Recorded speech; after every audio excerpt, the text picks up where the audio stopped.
joke you broke. Love life's the old way. It's like you're always stuck in second gear. Okay, so today we're going to be talking about the chances of us passing this course. Kidding. Okay, so yeah, but not really. So we'd like to carry out the importance of probability and talk about the what's, the who's, the when's, the why's, how's, and where's. So first off, we're going to start by talking about the what. In case you're wondering, probability is the likelihood of something happening.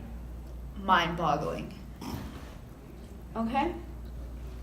So now that we have the what covered in the most brief aspect possible, we'll go on to the who uses probability. And I'm going to cover that aspect of it because, anyways. Who uses probability? Weather people, sports broadcasters, literally anyone really. You go to get ready in the morning and you're like, hey, I wonder what I'm going to wear. You check the weather. There's a 40% chance it's going to rain. Are you going to wear a raincoat? Probably not. You going to bring an umbrella? Maybe.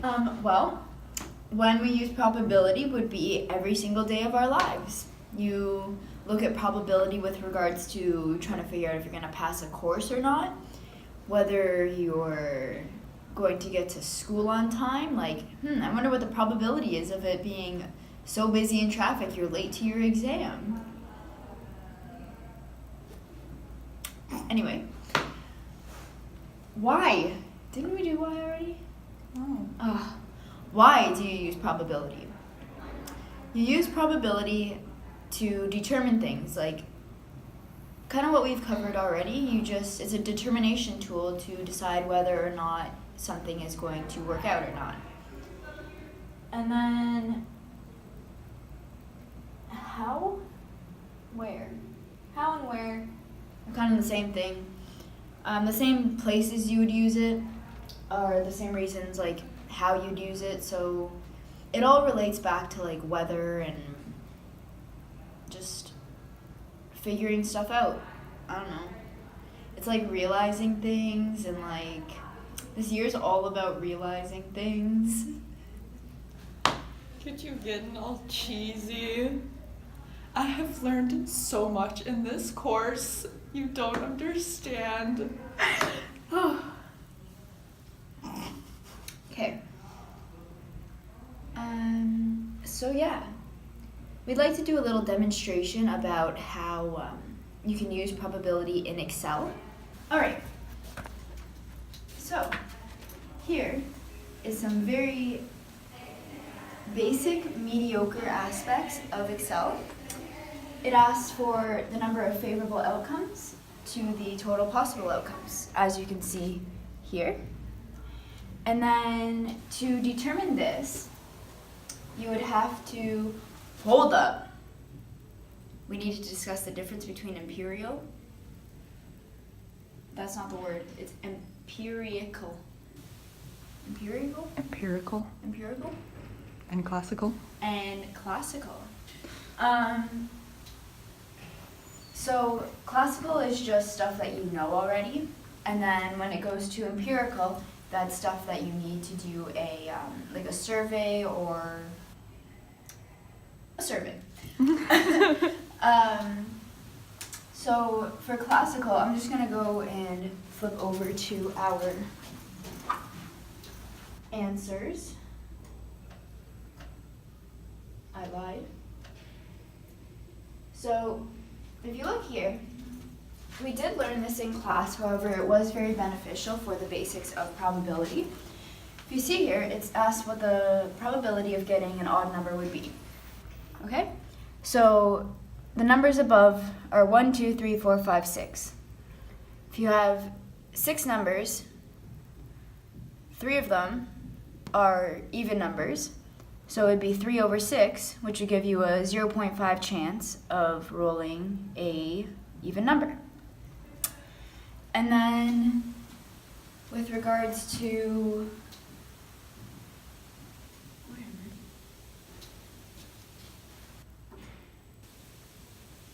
So it would be the same for getting an odd number, and then the probability of getting each number would be more so a random number.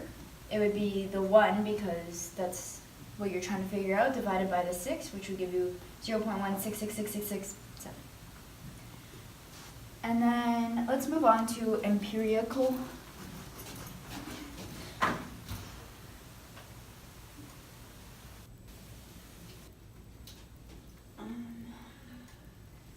Okay. So if you look at the question, it gives you the data that was collected. So you have something to work with. So it gives you the sales grads, administration, customer service, and marketing. And then you have to try and figure out, I just tried to move it. And then you try to figure out what the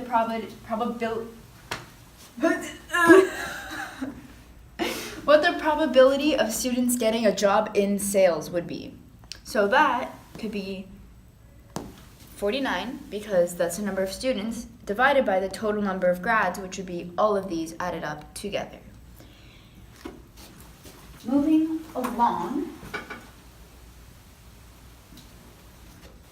you can see here that because the probability of the student getting a job in administration is 0.2, that's due to the fact that there were 23 students in administration and 115 grads. So you would do the same equation that you would have for the sales. Then you continue on to do that. This is very basic probability. There is other aspects of probability like sample distribution and stuff like that, but because we've covered a more broad sense of probability, we're going to stick to the basics. So, moving ahead, we're going to do a little experiment. Okay, so we're going to do a little experiment of our own. What do you want to be, heads or tails? Tails. Tails? So there is a 50% chance that it is going to land on tails. And if it does, she's buying me pizza. I did not agree to this. But which one? Okay. Got it. That's tails. It landed on tails. But you didn't flip it over. We did that wrong.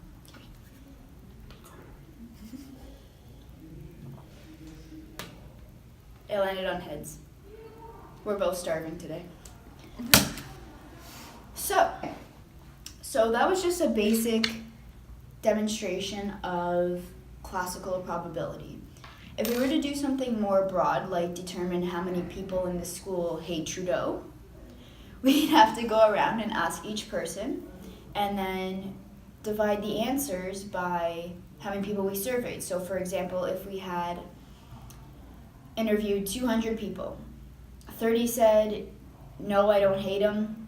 180 said, yeah, he's a... Wow, nice math. Wow.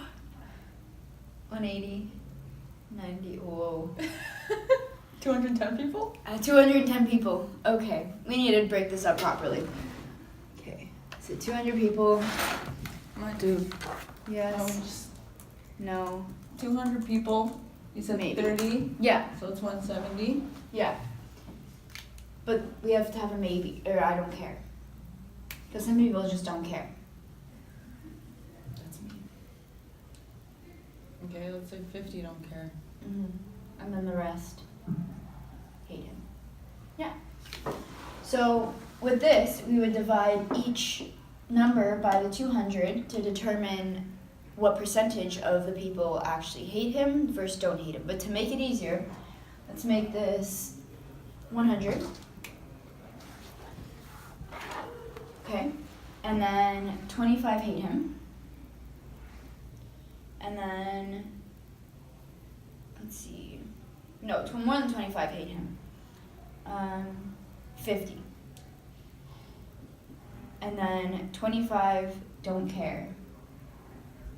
And 25 say no. Yeah. Okay, so with that being said, 50% of the people out of 100 would hate him. 25% don't really care, and 25% like him. So there's more likely of a chance that he's hated. What else to add to that?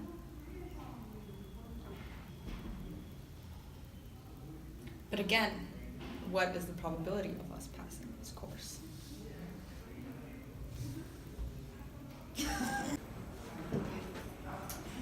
So, to conclude, basically, we've learned a lot this semester. Do you wanna- I know I should probably say stuff Yeah. now. What did we learn this semester? Okay, so we have learned a lot this semester, but probability was by far my favorite because it was the simplest, and it helped me realize that I may not pass this course. Yeah, I mean, the chances of us passing the semester in total were very slim because of the workload that we had, but despite all odds, we did manage to make it through. I mean, we'll see next week. Yeah, but good luck to anyone else who's going to be taking this course or any math courses at Sheridan because it will take a huge toll on your mental health. That's true. Other than that, probability is a huge aspect of your day-to-day life. It is extremely important to take a look at some things that involve the factors of probability, like the weather, as we talked about. Like, I walked outside wearing this today and it's 4 degrees. Did I check the weather? No. Was that a mistake? Yes. I mean, it's Canada though. Yeah. You can check the weather. It'll be 4 degrees and sunny. You walk outside, it's a snowstorm. This is true. So other than that, we hope that our little video was informational to you guys.